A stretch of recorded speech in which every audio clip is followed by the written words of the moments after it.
It was a bright Monday morning on Live with Kelly and Mark, the kind of morning that promised smooth segments, celebrity guests, and quirky banter. The coffee was hot, the lights were warm, and the audience was buzzing. All seemed perfect, until it wasn't. Kelly Ripa, radiant in a vibrant cobalt dress, sat cross-legged in her usual chair, flipping through the cue cards with the casual confidence of a seasoned pro. Beside her, her husband and co-host, Mark Consuelos, adjusted his tie, offering his signature half-smile to the crowd. "You know," Kelly began, turning to him, "we had a little situation this weekend." Mark chuckled nervously, sensing where this was going. "Oh number, are we really doing this on national television?" "Oh, we're definitely doing this," she said, arching an eyebrow. "Because I think the people deserve to know who they're watching every morning." The audience leaned in, collectively inhaling the drama-like steam from a fresh latte. "So," Kelly said, turning to the camera, "my lovely husband here decided it was a good idea to rearrange the spice rack." There was a beat of silence. Then laughter erupted. "Hold on," Mark interjected. "Let's tell the full story. The spice rack was chaos. I was trying to bring order to the universe. You alphabetized the spices." Kelly shot back. "Who even does that? Now I can't find anything. I went looking for cumin and ended up with cardamom." "You ruined taco night, Mark." Mark, trying to keep a straight face, replied, "Cardamom is lovely, by the way. Very underrated." Kelly looked directly into the camera, deadpan. "He thinks cardamom belongs in tacos." The audience howled, but beneath the laughter, there was a crackle of something more. A little tension, a little marital spark, live, unfiltered, and very real. "Listen," Mark said, raising his hands in mock surrender, "I just thought maybe, it would be nice if we didn't have to dig through 15 jars to find thyme." "Thyme," Kelly cried. "You don't even cook with thyme." "I'm trying to grow as a person," he said, smirking. "Expand my culinary horizons." "Oh, honey, you're expanding something," Kelly quipped. "And it's not your cooking skills." It was classic Kelly, quick, sharp, with just enough bite to make it land. But Mark wasn't backing down. Okay, he said, "let's just settle this. Audience, show of hands, who here alphabetizes their spices?" A smattering of hands went up. A few bold souls clapped. Kelly looked around in mock betrayal. "A2, Brenda from Paramus," she asked a woman in the second row. "I thought we had something." Laughter again. Mark basked in the momentary support.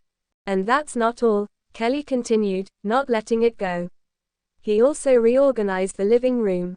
Moved the couch 6 inches to the left. It opened the space up. It messed with my feng shui, Mark. I've been bumping into the ottoman for 3 days. By now, the crew behind the cameras was barely keeping it together. The teleprompter guy had given up. This wasn't the show they had planned, it was better.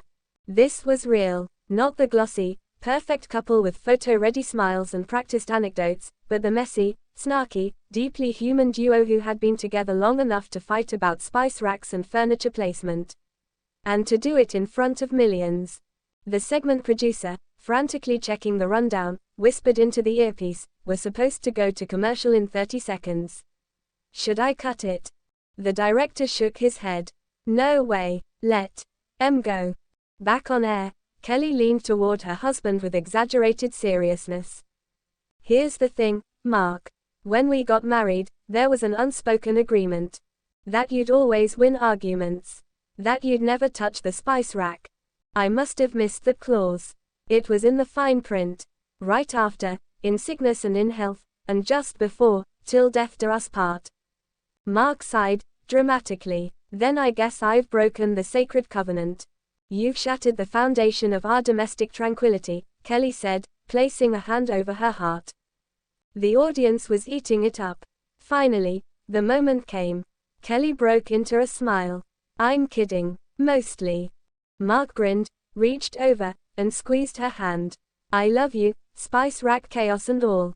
And I love you, even if your version of helping gives me anxiety hives," she replied, leaning into him. The cameras zoomed in just slightly, catching the warmth between them, the sparkle of two people who could bicker one moment and laugh the next, who had survived decades of marriage, parenting, Hollywood, and now, a live morning show. As the music played them into the break, Kelly turned back to the camera one last time. Stay with us. After the break, we're learning how to make the perfect fall pumpkin soup. And yes, it includes cumin. If I can find it. The screen faded to commercial with the sound of the audience roaring in delight. Behind the scenes, in the control room, the executive producer turned to his assistant.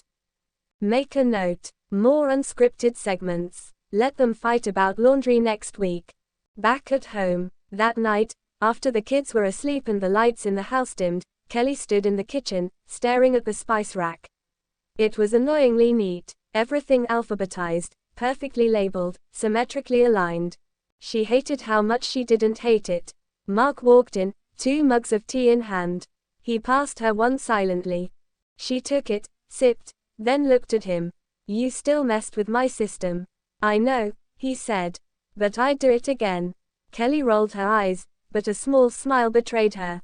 Fine, but if you touch the closet organization, we're getting divorced on air.